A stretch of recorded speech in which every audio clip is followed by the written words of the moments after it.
What is going on? As always, Brian, and I'm joined by Jordan in This Week in the House of Fraud. This show covers real conversations happening in the House of Fraud today. And if you don't want to just hear about conversations and you actually want to join in, apply. Jordan, what's going on? What's up, man? We have had a very active week, a lot of great discussions happening, so can't wait to dive into some of them.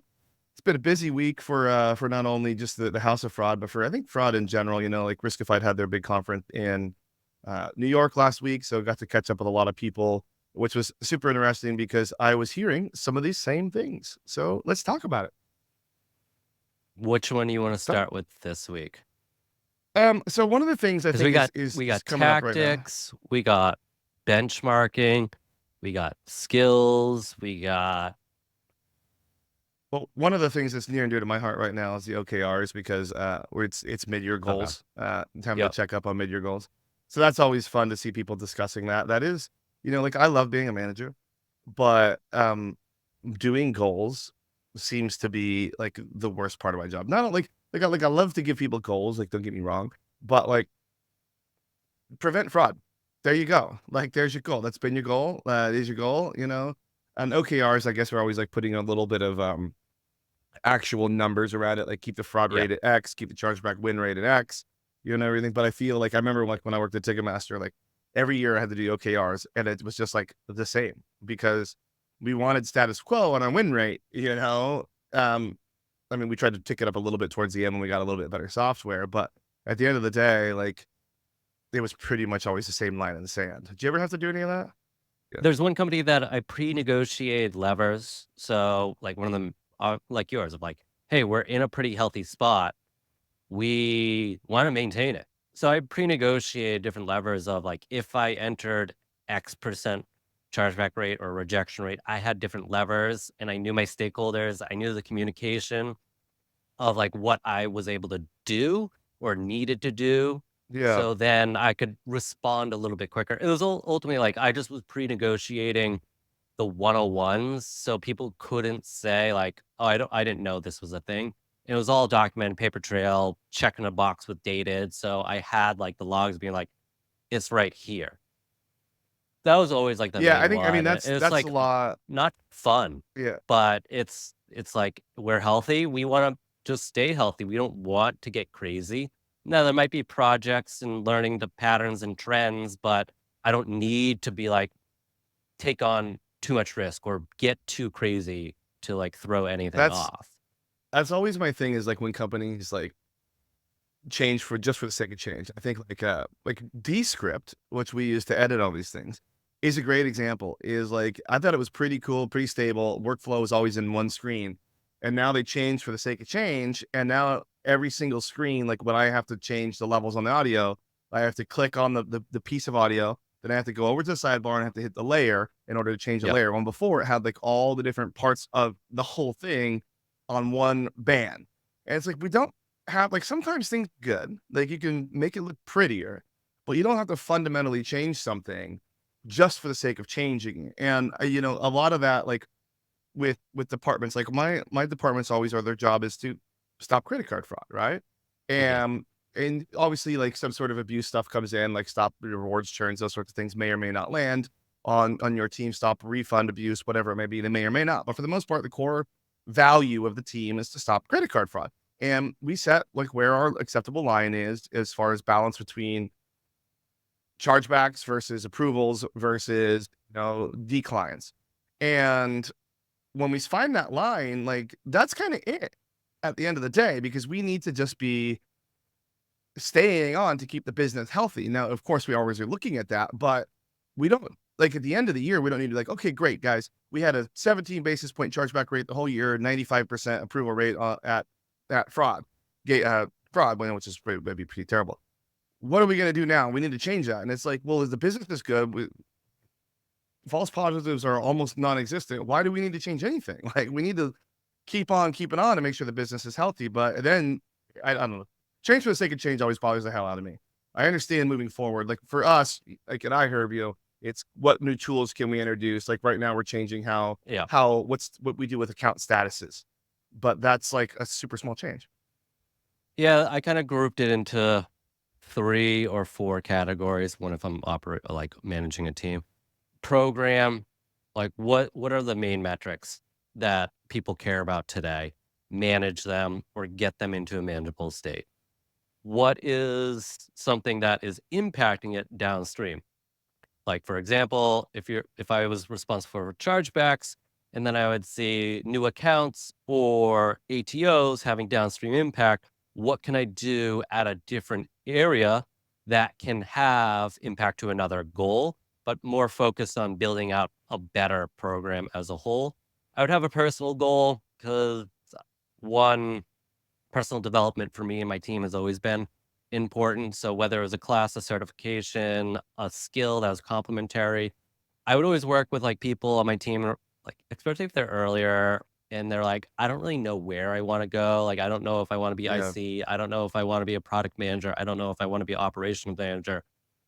Help them find these complementary skills that might not necessarily be fraud specific, but put it to that. Usually I found that would get the most like engagement, buy-in, excitement, morale, and culture. Like, I would position it as retention of, like, if I was getting pushback and be like, "Well, if this person is really interested in this, it helps here today, and this is what they're most excited about." If I say no, it's gonna have a not negative connotation. Now, obviously not simple, but the goal for me of, like, positioning was employee retention. And usually there's some sort of goal like that as a higher level of company. Either add Yeah. headcounts or retain headcounts, add, like, the lifespan of an employee. There's usually some metric of that, so I would position that as retention, keeping my team as a team, as what it is today, making sure that they feel supported. And then if I was managing a team as a whole, maybe operational goals of how we're performing, if there is, like, team AHT or, like, Yeah, good old call center Re life, bro. reopens, like, if my team's managing a queue, Yeah, it's false then positive, right? Technically, yeah. some type of coaching or QA type of metric to more focus, like, strategic, operational, personal. That's kind of like the main pillars that I'd really work into. Yeah, I mean, at the end of the day, like I try to make sure like my team knows how they fit into the overall picture of the business, like what their piece is, you know. And I think, Mhm, obviously everybody wants to know, well, most people want to know what their career momentum and trajectory is, where they're going. And I think to your point, like some people want to be managers, some people want to say ICs forever. And every company I've had somebody on my staff that like they don't really want to manage people. That's not what they want to do. They want to come in, they want to go to work, and they want to like clock out and go home. That's the end of the day.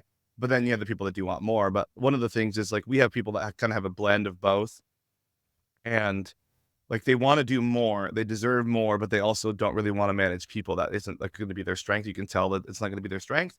Um, Working with the business to create some sort of role for them is has been something that I've been pretty good at historically. yeah. Obviously you get a little pushback, but if you frame it right on the on what the value is to it, like doing things like making an IC role, like it doesn't necessarily be a manager, but let's make them like the company encyclopedia for fraud. So anybody that has any questions goes to them, and they are the ones that answer. They're like the main person. It gives them momentum, gives them responsibility, gives them seniority, and gives them some sort of like they matter in the overall picture. Yep. So I that goes think a long what way. you just said there, Yeah. they matter is why a lot of people leave companies is because they feel like they don't Mhm. matter. They're not listened to.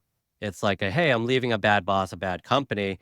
And like I've stuck out at companies that I probably should have left just solely because of Yeah. my manager of like working with them. Yeah. I knew I had a good situation with them, even though me and my boss like probably didn't love our situation, but then once my boss left, then it was like, "All right, well, there's no reason for me to be here anymore because I was here with my boss sticking it out." So, Yeah. when you can I make mean, them I've feel had like they two good bosses matter, leave. Yeah. it takes Yeah. a toll, and then Yeah. it has a ripple effect. Yeah. So, I mean, that's a lot for OKRs. We kind of went on a thing there. I like that. But it leads into like, another person asking about like how do you set your fraud attacks and your losses, your benchmarking? Like, how do you set those sorts of things? I think it's a really good discussion because everybody how they set them is different. You Yeah. know, like it's just a lot of like some people like we look at like some of the stuff that we look at iHerb is like how much it costs us total, and that includes chargeback losses to screen every order for fraud. So I know exactly how much it costs me per order to look at it to make sure, not even looking at it with human eyes, but just to evaluate. And that's every order, whether we approved it automatically, whether we stopped it, no matter what. Every order costs us X amount of money to do it, you know. But some people don't necessarily look at it like that. It's different, you know, based on how margins are and all those sorts of things. So there's another I good think it depends on conversation stage there. of Obviously, company some too. It's a lot easier to yeah, start with like the basic of ACH returns or chargeback rate and building there. I think where I've gotten stuck probably early in my career is I didn't really know what other metrics can really kind of drive the business. And I'm figuring that out. And there's this, especially within fraud. I mean, really insert any business, but obviously our lens is fraud. There's the balance of too many metrics for leadership where you get too in the weeds, they get focused on the wrong thing or distracted from like the main metrics and showing not enough metrics. So you're not showing enough depth to the value and impact of your team. That's something like, yeah, benchmarking works wonderful, but understanding who your audience is and why you're using that metric in a certain areas. Like obviously, like as I manage and run a team, I might be looking at individuals. I'll just go back to it. Average handling time, case output, and then like reopen rate. And I looking at that on an individual basis. My boss's boss doesn't necessarily need to know those yeah. metrics. So it's We have understanding what two different sets. metrics I really need. Yeah, we have Yeah. executive KPI dashboard, and then we have like our regular business unit KPI dashboard, which we look at all the things. You know, one of the things too that we do is we break out. Is it would be unfair to lump in human beings like their reopen rate, their decline rates, and all those versus the tools, like the automated tools.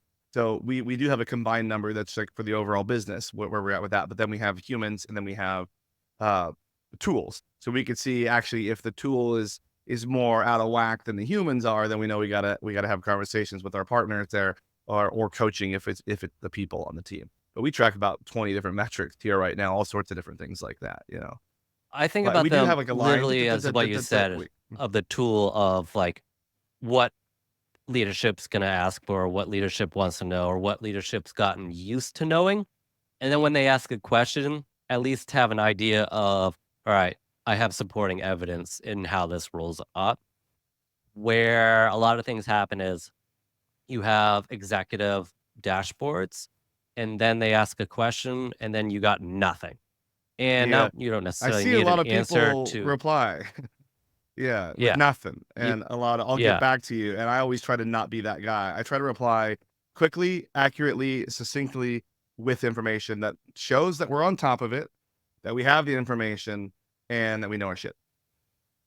And that's all you're really trying to do, and that goes into instilling confidence and leading to influence and impact. And now, I'm not necessarily saying you need an answer to everything or you need to have 30 metrics, but if you understand why you're raising a specific metric to an audience, one, why are you doing that? And what are like the arm's reach questions they could ask. More often than not, they're going to be hyper specific, and they're hyper specific. Then that's for me an okay situation of like, I need to look at that. Like, that's not necessarily a norm. That's an outlier. I'll look at that. But if it's one of the more like basic, superficial questions, how would I answer that?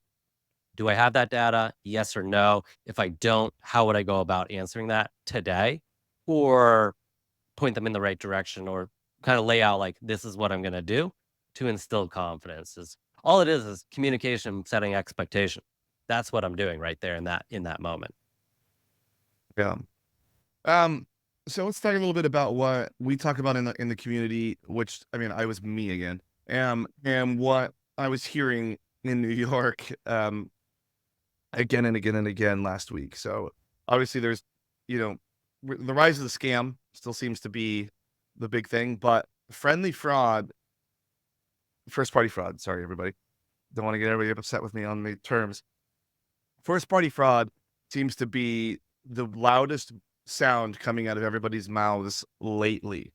Yep. And I put up in the community, I put up the Wall Street Journal did that big piece about how easy it is and how common it is now for people to be abusing the first party fraud. And like I said, we've we've been contacted.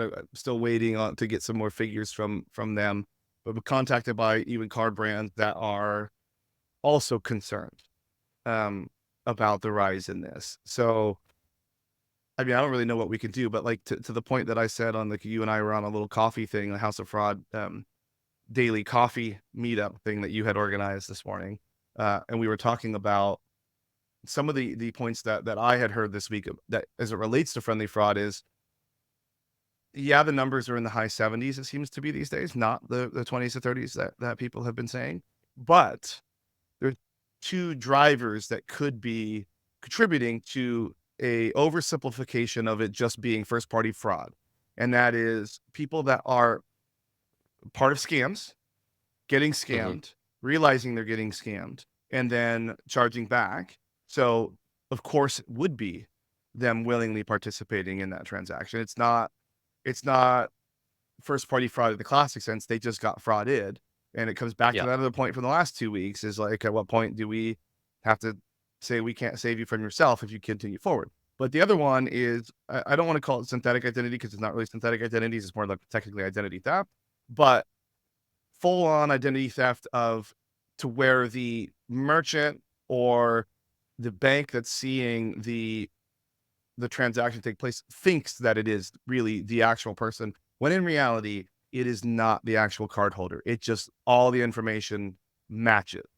So it could be partial synthetic, but more it's just a more sophisticated form of identity theft.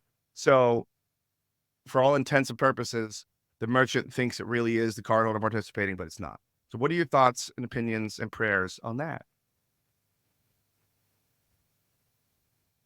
There's a challenge when it comes to first party fraud.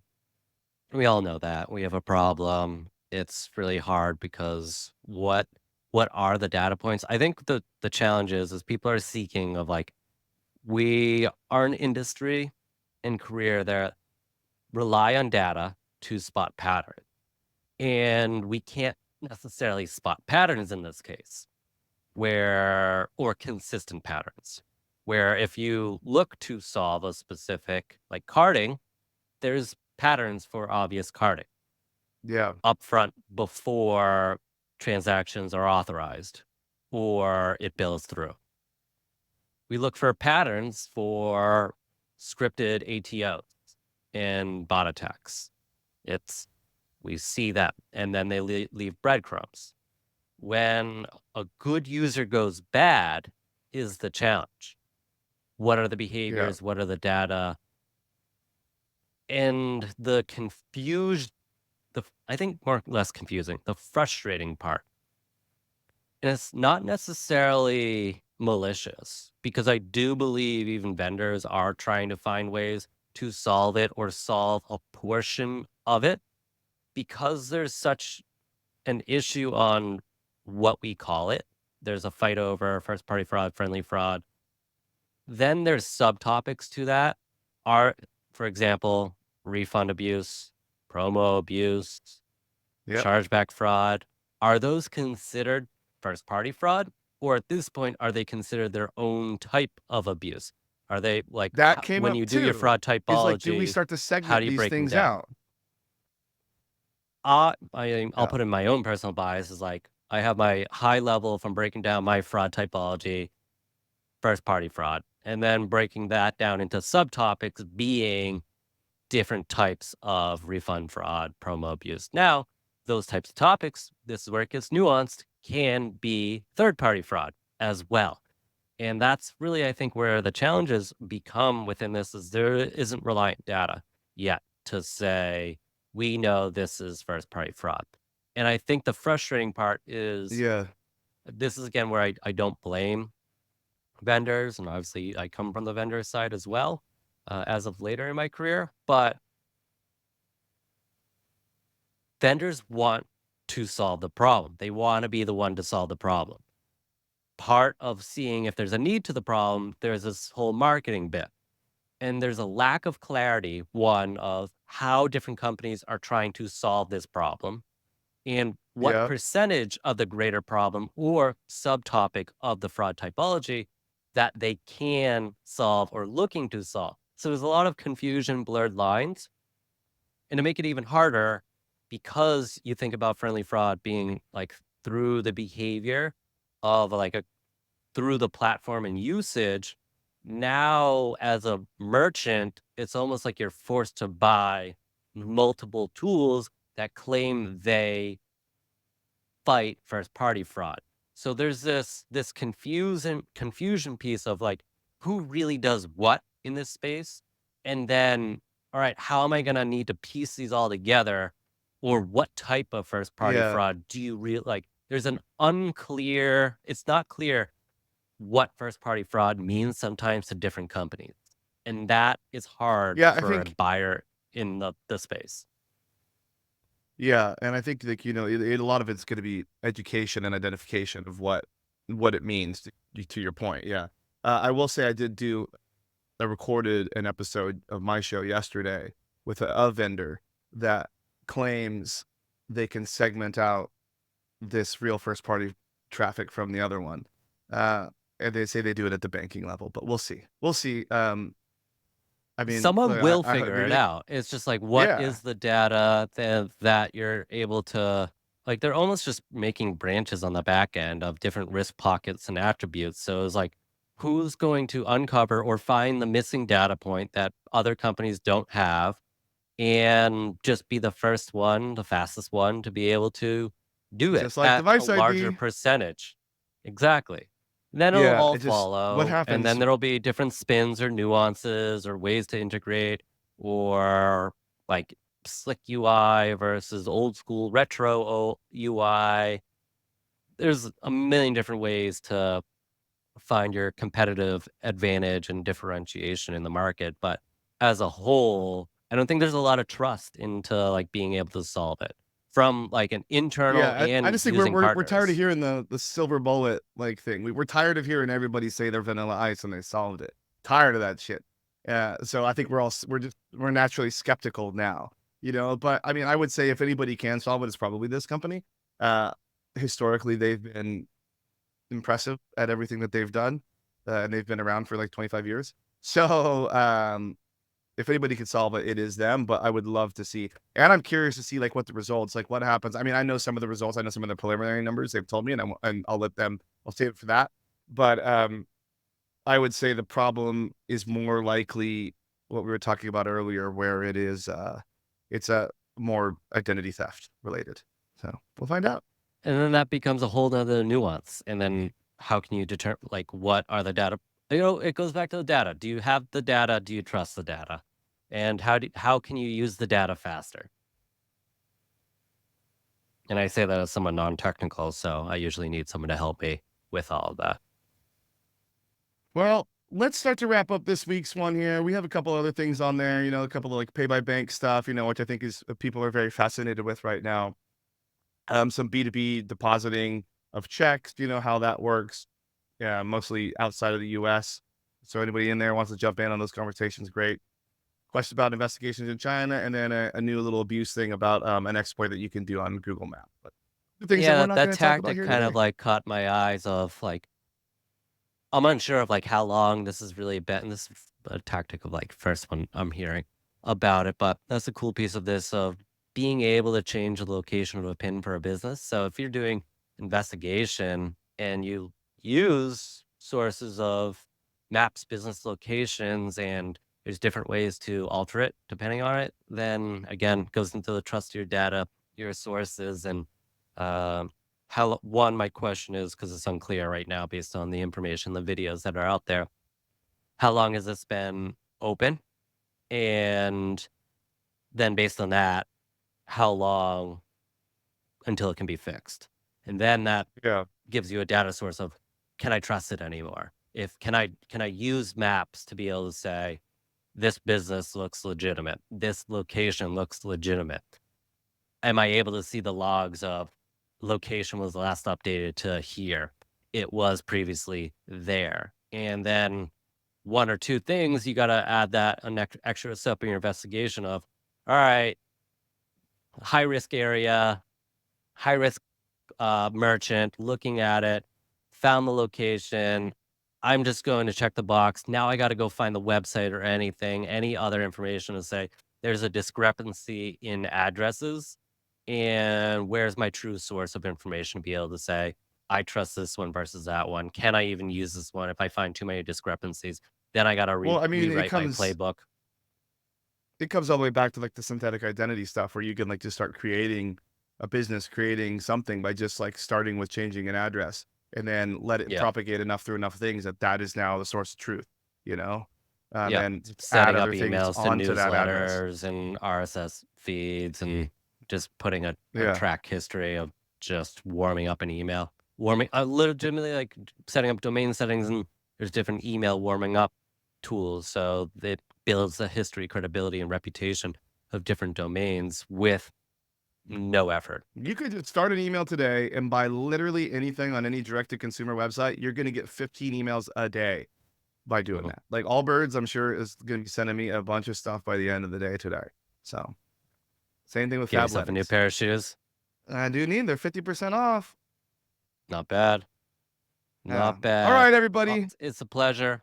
If you don't want to just listen about these conversations, you want to join in, go to thehousefraud.com, shoot an application in. We're invite only, place where fraud experts grow a successful career together. Because remember, nobody goes to school for fraud. There we go.